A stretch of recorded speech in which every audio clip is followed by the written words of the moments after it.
dan juga potongan-potongan tubuh manusia. Jadi potongan tubuh tidak ada yang utuh. Kami memang fokus hanya mencari, saat ini tugaskan adalah potongan-potongan tubuh. Jadi apa yang bisa kita cari kita ambil. Sepanjang jalan itu kita ambil. Karena waktu kita cuma 15 menit di kedalaman 30, jadi secepat-cepatnya lah supaya bisa ngambil.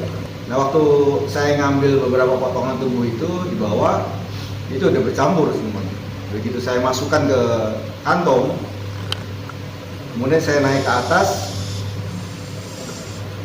Nah, itulah ada begitu potongan tubuhnya, karena tekanan dia keluar dari kantong.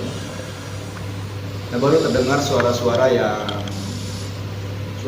aneh yang sebetulnya orang bilang suara manusia. Padahal secara di dalam air itu kan kita tidak bisa berbicara pakai peralatan scuba.